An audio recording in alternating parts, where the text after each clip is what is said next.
For a time, US President Donald Trump and influential Republican Congresswoman Marjorie Taylor Greene were close political allies. Their relationship was a defining symbol of the MAGA movement. But their relationship has soured dramatically recently over Jeffrey Epstein. Greene's become a strong advocate for the full and immediate release of all government-held documents related to Epstein.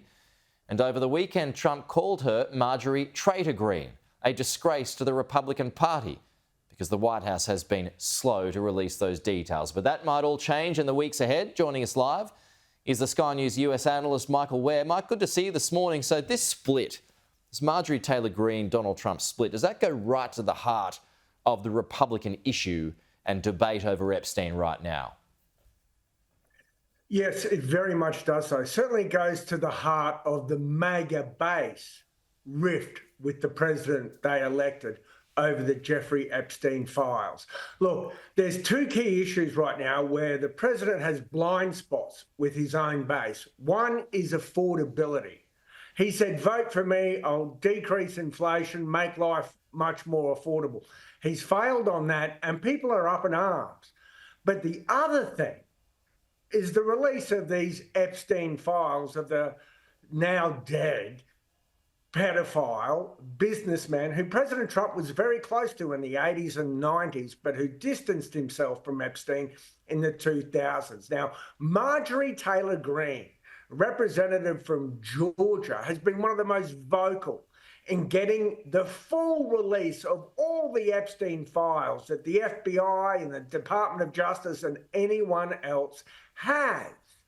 Now, that has brought the ire of the president right down on top of her. He's calling her wacky, as you said, she's calling her a traitor, which has resulted in death threats against her, Republican in name only. He is not only trying to walk away from her, he's trying to completely discredit her. Now, on the Sunday morning news shows today in America, Marjorie Taylor Greene says this falling out with her, and by default with this large chunk of the MAGA base, she says is entirely down to the non-release of the Epstein files.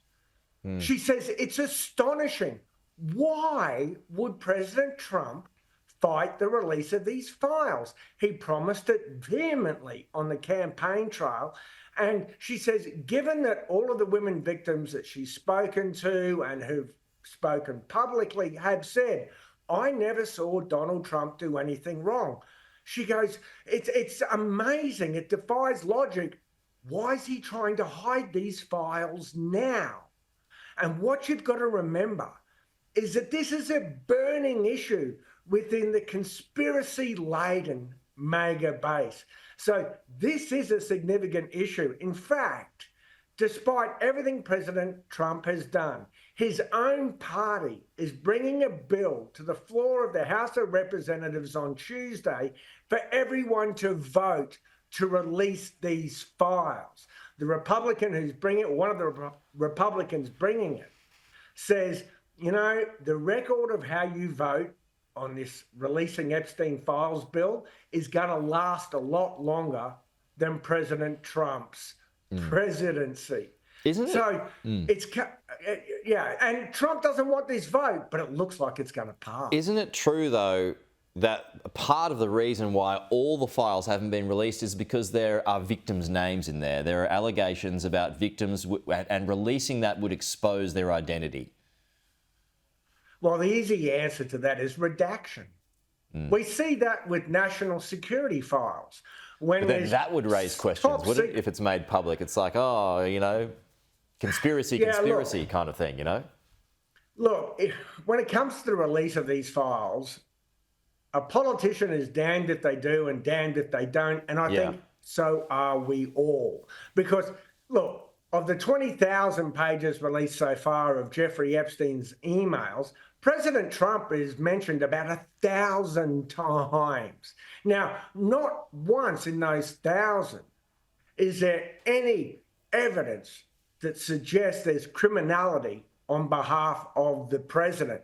So you can see there can be guilt by association, there can be smears, But what's the president doing in response? One, he's bashing his own party. And two, he's now screaming for the Department of Justice and the Attorney General to investigate Democrats like Bill Clinton to see whether they're in the files and if they've done anything. So the danger of these files is that just because Jeffrey Epstein does business with you does not make you a kiddie fiddler. But it comes back to Marjorie Taylor Greene's question. Why is President Trump fighting so hard to prevent the release of these documents?